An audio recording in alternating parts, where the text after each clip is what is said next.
mazhab Hanafi mengatakan salat berjamaah. Hanafi dan Maliki mengatakan salat berjamaah itu hukumnya sunnah muakkad, mendekati wajib. Mazhab Syafi'i fardu kifayah, artinya kalau dalam satu kampung tidak ada yang mendirikan jamaah, satu kampung berdosa. 3 hari enggak ada yang dirikan jamaah, kampung itu dikuasai syaitan, maka diambil hukum fardu kifayah. Mazhab Hambali fardu ain, dengan dalil Rasulullah ingin membakar rumah-rumah orang yang tidak berjamaah. Lalu ada orang buta, sahabat yang buta, memohon izin kepada Nabi untuk tidak berjamaah karena tidak ada yang menuntunnya ke masjid. Rasulullah membolehkan di awalnya.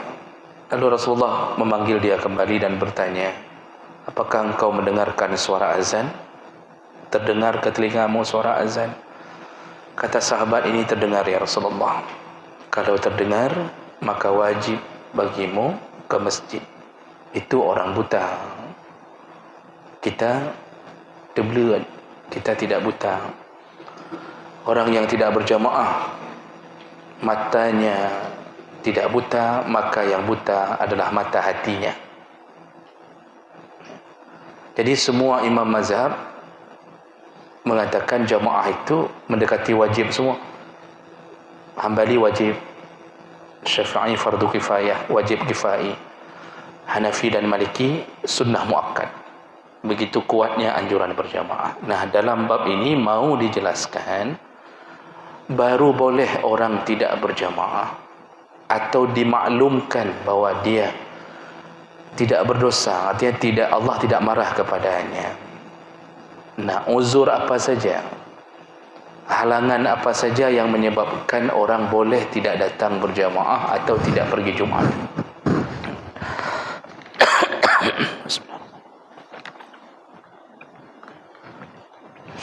Kalau uzur ini ada, maka termaafkan di sisi Allah. Kalau tidak ada, maka dia termasuk golongan munafik. Ya, artinya enggak ada uzur, tiba-tiba enggak berjamaah. Karena dari dulu Nabi tidak mengajarkan sahabat solat di rumah masing-masing. Semua disuruh berjamaah. Ya. Baik.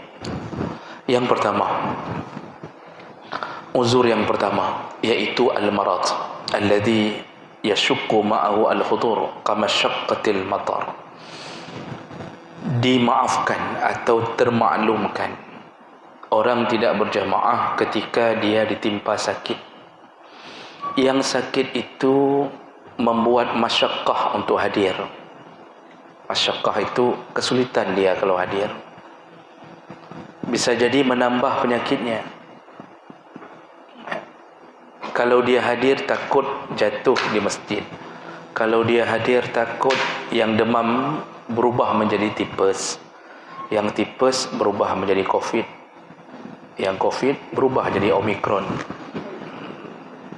Takut menahan. Ya. Berarti sakit itu sakit yang menyebabkan masyaqqah. Itu dimaklumi boleh tidak berjamaah. Ini perintah ini untuk laki-laki. Jadi ibu-ibu tenang saja.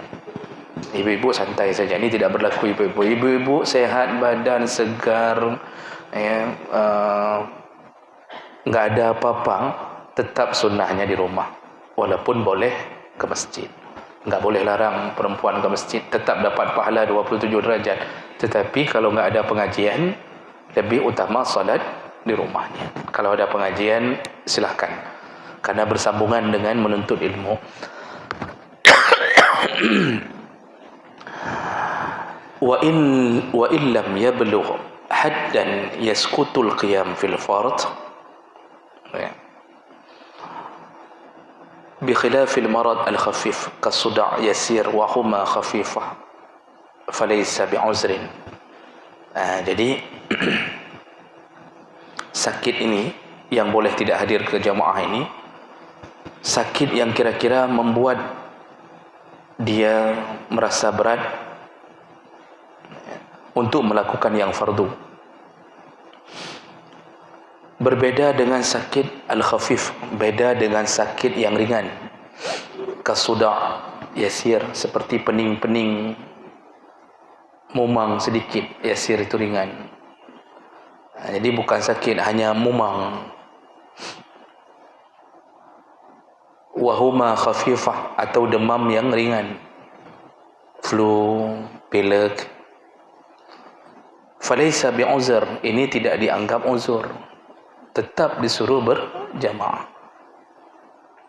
Lihat bagaimana para ulama menyimpulkan, karena kuat sekali suruhan berjamaah. Sakit yang sedikit enggak dianggap uzur, disuruh tetap berjamaah. Mudah-mudahan dengan hadir berjamaah sembuh sakitnya. Banyak yang begitu, Pak.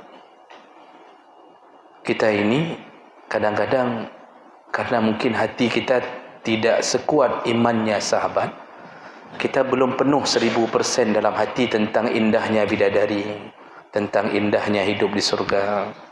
Percaya, tapi tidak dirindukan. Makanya ada orang sakit sedikit, ana ja'ali masjid.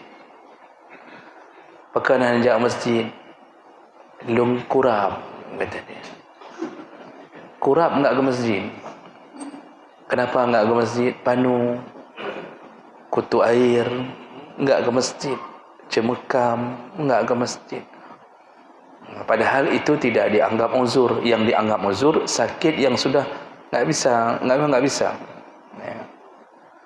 Nah, begitulah, begitu kuatnya para ulama menyimpulkan keterangan dari Nabi tentang kalau belum sampai ke uzur sakit berat, jangan tinggalkan jamaah, karena ini pahala yang menolong kita di hari kiamat. Sekarang kita memang belum mengambil pahalanya, tapi sudah kita tumpuk, tinggal kita panen di akhirat. Atau dia tidak sakit, tetapi yang sakit adalah salah satu kerabatnya atau orang tuanya, yang dia tidak bisa pergi karena menjaga orang sakit, itu baru termasuk uzur. Ayah sakit berat, mamak sakit berat, atau isteri sakit, enggak bisa ditinggal, sehingga dia tidak bisa meninggalkan ayah dan ibunya, itu termasuk uzur, boleh tidak ke masjid. Memang enggak ada orang lain, tapi maksudnya kalau ada orang lain berarti ya shift lah, ganti-gantian. Kita satu-satunya anak wayang pakai mata, enggak ada anak lain.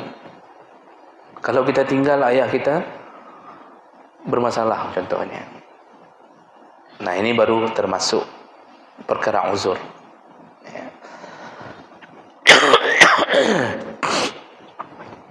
Allah Subhanahu wa taala menyebutkan, wa ma ja'ala 'alaikum fid dini min haraj. Allah tidak menjadikan agama itu sebagai sumber kesulitan. Artinya kalau sudah merasa sulit, boleh untuk tidak melaksanakan ketentuan yang seharusnya selama kesulitan. Rasulullah sallallahu alaihi wasallam lamma marida takhallafa min al-masjid. Rasulullah 18 hari sakit sebelum meninggal. Dalam 18 hari itu beliau tidak ke masjid lagi, enggak bisa lagi. Awal-awal sakit dipapah. Sebelum 18 hari itu mulai sakit, tapi dipapah, digotok, dibawa ke depan jadi imam sambil duduk. Dalam hadis, ketika sakitnya semakin berat, enggak bisa bangun, Rasulullah enggak lagi ke masjid. Lalu beliau berkata, murru Abu Bakrin falyusalli bin nas. Suruh Abu Bakar untuk menjadi imam di antara sahabat. Hadis riwayat Bukhari Muslim. Nah, jadi Rasulullah saja kalau sudah sakit berat baru beliau meninggalkannya. Kalau tidak, beliau tidak tinggalkan jamaah. Baik. Jadi ini perkara pertama yang menyebabkan orang boleh meninggalkan jamaah. Jadi sakit macam-macam, termasuk terlalu tua, sakit tua, udah lemah sekali. Tapi kalau sudah tua masih kuat, berjamaahlah. Ini banyak saya lihat yang sudah tua-tua, Masya Allah, ahli surga Insya Allah. Rambut sudah putih, ya, mungkin karena terlalu banyak kredit juga untuk sambungan rumah, ya. Tapi tetap ke masjid, subhanallah. Ini perlu dipertahankan Bapak, ya. Bapak-bapak, ibu-ibu yang sudah 60 ke atas, selama masih kuat tetap meninggallah dalam masjid, atau meninggallah ketika menuju ke masjid, atau meninggallah ketika pulang dari masjid. InsyaAllah husnul khatimah. Ya, nggak usah pikir kali dunia ini. Apapun Honda yang keluar terbaru jangan dipikir lagi. Ya. Jadi cukuplah hidup untuk merindukan surga, sempurna kebahagiaan di sana. Baik, itu yang pertama. Batuk tetap harus ke masjid.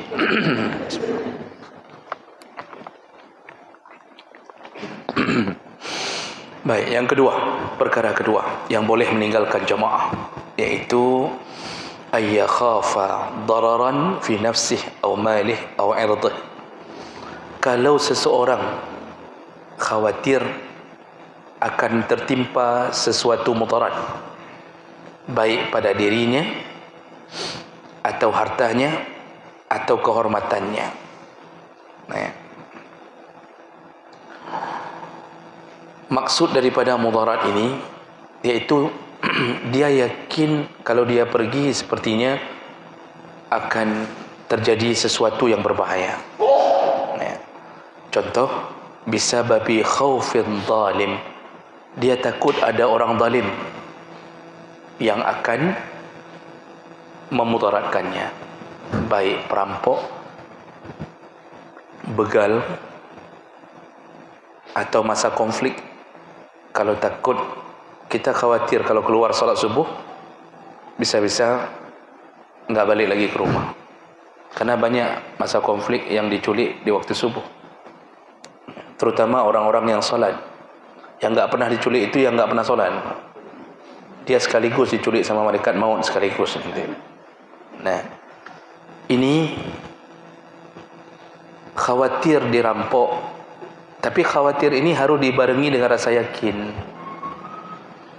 Memang musim rampok, udah berapa korban dihadang di jalan, dipukul, timbul rasa khawatir.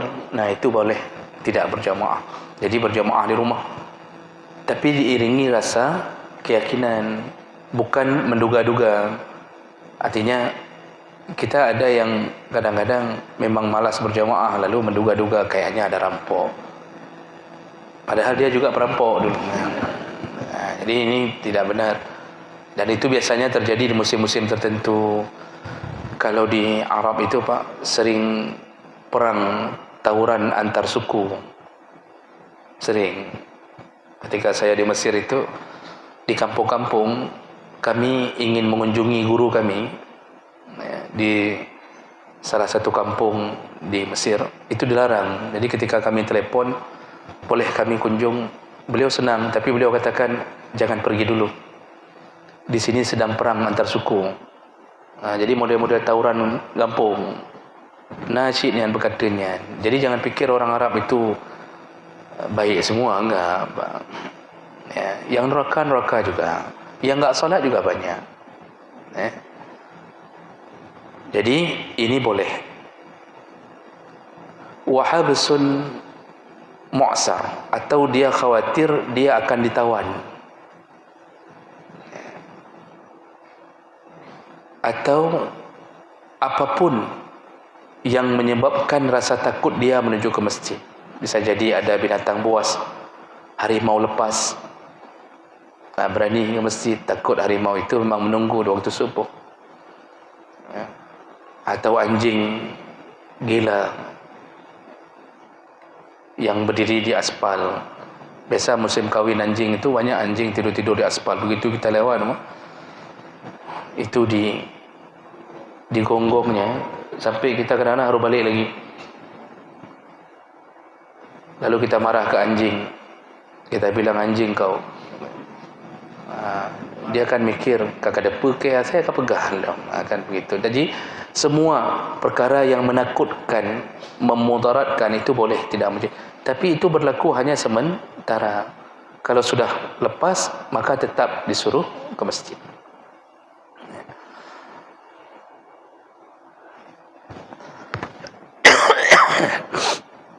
Baik. Berikutnya, yang ketiga,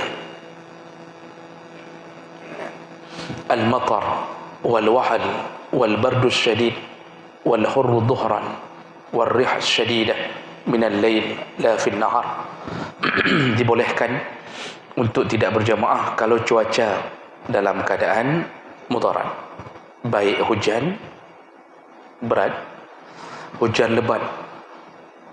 Kita pulang tadi maghrib, pas hujan lebat, nggak bisa balik. Itu boleh nggak balik, berjamaah di rumah kalau ada keluarga. Tapi hari ini bagi yang punya mobil, yang punya payung, kalau itu bisa tertangani, tetap disuruh ke masjid.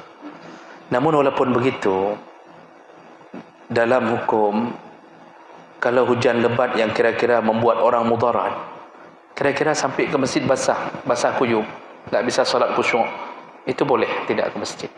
Muazzin pun disuruh tambah kalimat. Ya, muazzin kalau sudah hujan lebat itu disuruh tambah kalimat, yaitu sallu fi rihalikum. Kalimat lain dalam hadis, sallu fi buyutikum. Salatlah kalian di rumah kalian. Itu disuruh tambah sama Nabi ketika hujan lebat. Bahkan dalam hukum salat jamak, dibolehkan menjamak maghrib dan isya. Kalau khawatir nggak bisa balik, habis salat maghrib imam langsung berdiri. Ketika lihat cuaca ini, kalau kita pulang, kalau kita tunggu isya, cuaca makin bahaya, angin kencang, becek, misal contoh hujan lebat. Akhirnya imam mengambil keputusan, kita salat terus isya jamak takdim, bawa ke maghrib, boleh. Syaratnya yakin bahwa nggak bisa balik. Misal ada orang habis maghrib, kalau pulang ke rumah nggak bisa balik lagi ke isya, dibolehkan menjamak takdim antara maghrib dan isya. Kalau zaman dulu itu sering terjadi karena fasilitas tidak mencukupi, jalan bukan aspal, jadi becek luar biasa. Kalau sekarang hal seperti itu mudah ditangani, apalagi rumah dekat dengan masjid, orang masih bisa pergi, ya itu sebaiknya nggak usah dijamak. Atau al-wahal, wahal itu becek berat, yang kira-kira begitu sampai ke masjid kita sudah meluhop-luhop, itu boleh tidak masjid. Misal sekitaran masjid banjir semuanya, sampai keluar becek-becek, boleh tidak berjamaah. Atau bardus syadid, dingin yang sangat, cuaca dingin sekali. Mungkin kalau di kita jarang yang begitu. Di Arab itu ada musim dingin memang. Arab itu ada 4 musim, as-saif musim panas, asy-syita musim dingin, musim gugur dan musim semi, al-kharif war-rabi' itu peralihan saja. Tapi musim panas itu panas sekali, 40 derajat Celcius. Itu kalau di Kuwait, negara-negara Teluk, itu sandal kalau kita nggak berjalan cepat di atas aspal, tarik sandal lengket buat karetnya lengket kalau nggak berjalan cepat di atas aspal, saking panasnya. Kalau musim dingin itu seperti tidur dalam kulkas. Mahasiswa banyak yang tidak kuliah di musim dingin. Apa kerjanya? Tidur. Ujung-ujung lulus juga, tapi nggak jadi ustaz, jadi preman ujungnya. Dingin sekali. Kalau nggak pakai selimut nggak bisa tidur. Semua mahasiswa di Mesir itu harus beli selimut, menunggu musim dingin. Harus beli, kalau enggak bisa. Dan enggak sakit kepala, Pak. Tidur dari pagi sampai malam, itu enggak sakit kepala. Jadi cuma bangun solat, tidur lagi, bangun solat, tidur lagi. Enggak sakit kepala, karena beku ni otak ni. Otak beku, isi otak pun beku selama musim dingin. Begitu contohnya. Jadi dingin sekali, maka disebutlah di sini, ketika cuaca sangat dingin, membuat kita enggak bisa keluar, Pak. Itu boleh tidak berjamaah ke masjid. Kemudian wal hurru dhuhran, terlalu panas di siang hari. Nabi pernah menunda salat zuhur karena terlalu panas. Kata Nabi, tunda dulu biar matahari tidak menyinari dulu ke dalam masjid. Ditunda, kira-kira kalau salat zuhur jam 1 ditunda sampai jam setengah 3 baru berjamaah. Kenapa Nabi sampai menunda?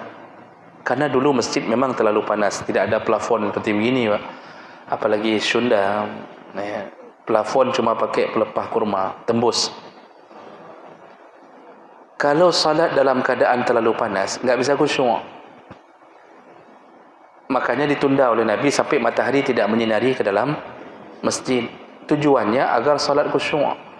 Jadi salat khusyuk itu selalu menjadi incaran. Yang mengganggu salat khusyuk tunda dulu. Ngantuk sekali. Udah ngantuk sekali, Pak. Itu disuruh tidur. Kita lelah. Lelah sekali. Daripada salat dalam keadaan tidak tahu apa yang dibaca, suruh tidur, kata Nabi. Tidurlah. Falyarqud. Maka bapak-bapak yang sudah ngantuk, tidur saja dulu sebentar. Nanti insya Allah bangun. Nanti ditanya, apa isi pengajian? Oh, mana aku dengar dong. Dengar tak? Dengar. Boleh. Salat saja boleh. Nah, jadi tidak mengapa. Khusyuk itu nomor 1 dijaga. Maka jangan sampai salat tidak khusyuk. Sampai panas yang sangat ditunda oleh Nabi salat. Jamaahnya ditunda. Warrih asyadidah fil lail. Juga boleh tidak berjamaah kalau angin yang terlalu kencang, terutama di malam hari. Di siang hari kalau masih bisa ditangani, datang. Kalau enggak bisa ditangani, angin topan, khawatir diterbangkan, sebelum sampai ke masjid kita sudah terbang, maka dibolehkan tidak berjamaah. Wadhulmah asyadidah, boleh tidak berjamaah juga kalau keadaan sangat gelap gulita yang menimbulkan rasa takut. Di masa Nabi, Pak, PLN enggak ada, lampu jalan enggak ada. Sahabat dalam riwayat pergi dari rumah menuju ke masjid itu bawa obor sendiri, Pak. Bisa bayangkan di tengah padang pasir, enggak ada lampu, gelapnya minta ampun, gelap sekali. Jadi bawa obor masing-masing. Nah, disebutkan di sini, kalau tiba-tiba enggak ada penerangan pun, obor enggak bisa, mungkin angin segala macam, terlalu gelap, yang enggak tahu lagi arah ke mana, di situ boleh tidak berjamaah. Dan ini semua berdasarkan hadis Nabi dari Ibnu Umar radhiyallahu anhu, qal kunna iza kunna ma'a Rasulillah fi safar, ketika kami berada bersama Rasulullah dalam sebuah perjalanan, wa kanat lailatun mudlimah atau mutirah, jadi malam itu sangat gelap dan sekaligus turun hujan. Nada munadihi, lalu Rasulullah menyuruh muazzin untuk menyebutkan, sallu fi rihalikum, salatlah kalian di rumah-rumah kalian. Jadi ini menunjukkan bahawa di masa Nabi pun dimaafkan kalau keadaan cuaca sudah tidak bersahabat. Tapi kalau hujan, Pak, hujan lebat, kadang-kadang kita begini, hujan rintik-rintik, begitu keluar tahan, kaujian. Jadi bahasa kaujian itu sudah dimaklumi itu sama isteri. Itu pasti enggak jamaah itu, kaujian. Tapi kalau mau cari minyak goreng yang 28.000 2 liter, ke Alfamart, ke Indomaret, hujan lebat, hanapu hujan bacut dah, guys. Hujannya cuma sikit aja, enggak apa pergi terus. Daripada enggak ada minyak goreng untuk bulan puasa. Begitu. Tapi kalau jamaah sedikit hujan, kaujian. Buka pintu gorden, hujan lagu. Nyan model. Makanya kita ini kadang-kadang terlalu berangan-angan ingin masuk surga, tapi kita pendek angan-angan untuk berjuang. Padahal surga itu dipenuhi dengan perjuangan. Makanya Allah memangkas pikiran kita dengan mengatakan, am hasibtum an tadkhulul jannah. Apakah engkau mengira begitu mudahnya masuk surga? Sedangkan Allah belum, walamma ya'lamillahu allazina jahadu minkum wa ya'lamas sabirin. Sedangkan Allah belum mengetahui, maksud belum mengetahui, Allah belum lihat seberapa hebat jihadmu untuk masuk surga. Kalau cuma hujan rintik enggak berjamaah, berarti kita ni belum teruji. Makanya surga itu dipenuhi dengan ujian. Ada orang kadang-kadang enggak hujan, enggak ada angin, enggak ada apa-apa, mete dengan boot kantor saja. Tanggung. Azan asar berbunyi, dia di depan laptop. Tanggung. Dia bilang tanggung sedikit lagi, dia sambung. Makanya nanti waktu Allah putuskan dia, Allah pun mengatakan tanggungkah kata bang surga. Kedih dalam neraka juga dia. Begitulah Allah melihat kita.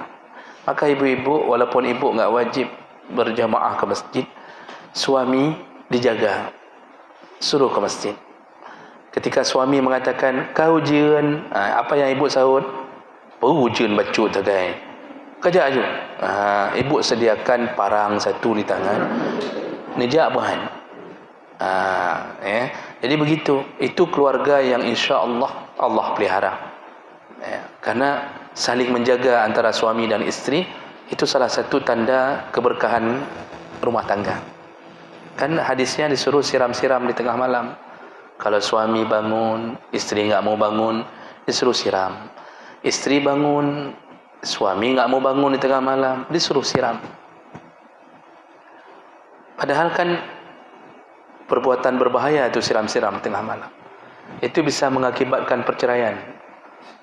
Ibu boleh praktek siram suami, suruh bangun tahajud. Besok sudah ke mahkamah syariah itu.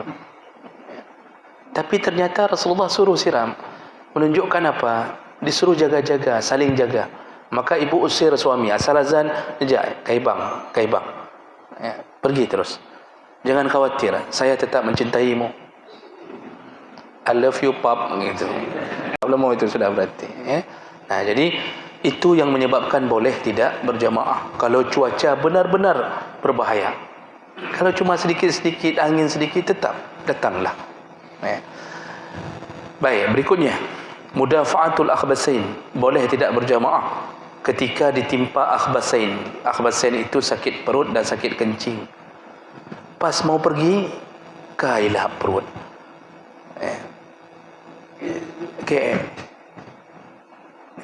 Jadi enggak bisa, takut enggak bisa khusyuk nanti. Maka kita disuruh dulu. Tertinggal enggak dapat berjamaah, jangan sedih. Kalau kita ahli jamaah sebelum itu, kita solat di rumah gara-gara tertahan oleh ini, maka pahalanya sempurna. Walaupun solat sendiri di rumah, syaratnya sebelum sakit itu memang ahli jamaah. Tapi yang selalu sakit ketika waktu azan, itu bukan ahli jamaah, itu ahli iblis. Asal sudah azan sudah asal azan sebelum azan hana sakit. Ini para munafik sedang sakit Jadi boleh. Begitu juga dengan sesak kencing. Pas sampai ke pintu menasah, kan sakit. Tapi biasanya kalau kencing dapat. Yang biasa enggak dapat tu kalau Pak. Itu biasa enggak dapat. Dia dapat pahala sempurna walaupun solat sendiri kalau tertahan oleh itu. Dan jangan paksa diri untuk solat dalam keadaan sakit dan tadi. Ada orang berfikir begini, alah aku semayang aja boleh. Untuk bersemangat Datuk dia cepat-cepat solat supaya nak Rupanya lebih penting daripada solat. Jadi cara berfikirnya, solat aja terus, yang penting nya nanti nyaman. Salah. Terus supaya solatnya nyaman. Itu yang benar. Lebih baik dalam WC memikirkan solat daripada dalam solat memikirkan WC. Kalau tidak khusyuk Pak, enggak diterima solat. Walaupun sah. Kita ini yang perlu diterima. Untuk apa solat sah tapi enggak ada gajinya? Makanya Nabi melarang untuk melanjutkan salat kalau dalam keadaan sakit perut, tak bisa khusyuk lagi. Jadi ini boleh tidak berjamaah selama memang betul-betul uzur itu datang. Begitu juga wa hudur ta'am tatawaqahu nafsuh.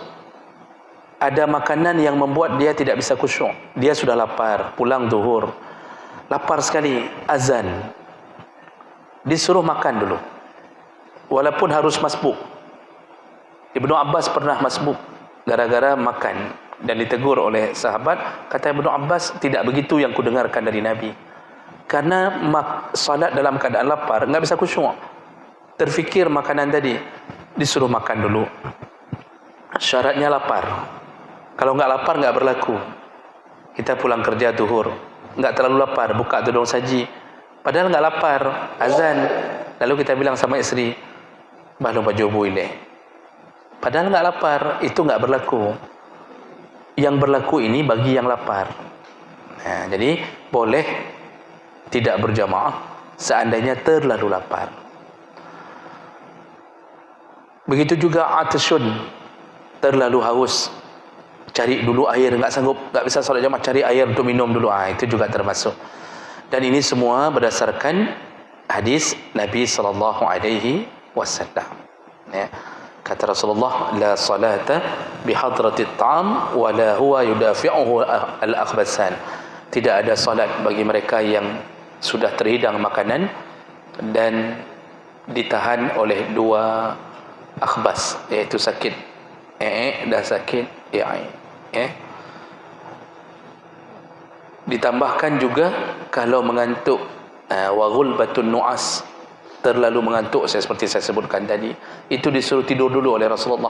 Tapi kalau azan baru mengantuk, setiap kali azan ngantuk, itu disuruh ru'yah, bukan disuruh tidur. Asal sudah azan kata dengar je, itu ru'yah. Baik, sedikit lagi. Berikutnya, aklu mantinani'in illam yumkinuhu izalatuh. Boleh dia tidak berjamaah kalau dia baru saja memakan makanan yang berbau busuk, yang tidak mungkin dia menghilangkan bau itu. Dia boleh enggak berjamaah. Kenapa? Takut mengganggu orang yang di masjid. Yang enggak bisa dihilangkan. Sudah sikat gigi tetap enggak bisa dihilangkan. Contoh apa? Enggak, kalau durian itu enggak bau busuk. Ini bisa jadi bau jengkol terlalu, atau dia makan terasi ayam penyet yang model terasi bro, bau busuk keluar, dia sikat gigi enggak hilang. Bagi dia boleh tidak berjamaah, takut mengganggu orang di masjid. Ada orang yang enggak perlu makan apa-apa, cik mau bro tapi bahaya. Lalu dia enggak pernah jamaah. Kenapa? Apakah enggak pernah jamaah bapak? Mulut saya bau busuk. Itu bukan begitu maksudnya. Kalau yang kira-kira terganggu orang, sama hukumnya seperti makruhnya orang yang baru makan bawang merah, bawang putih mentah, lalu menuju ke masjid, itu makruh. Itu yang baunya enggak terlalu kental. Yang terlalu kental tetap, kalau yakin mengganggu orang, maka jangan berjamaah kalau enggak bisa dihilangkan. Berikutnya, al-habas fil makan, dia ditawan di satu tempat, dikurung, itu tidak mengapa tidak berjamaah. Kemudian ditambahkan oleh mazhab Syafi'i, dibolehkan tidak berjamaah bagi mereka yang ditimpa oleh bangunan seperti gempa. Dalam suasana gempa, kita enggak bisa berjamaah. Ada masalah yang harus kita selesaikan, atau keadaan rumah porak-poranda. Hana tak tahu fikir, enggak bisa kain sarung, hana mepat baju, enggak tahu ini baru gempa, misal, boleh tidak berjamaah. Atau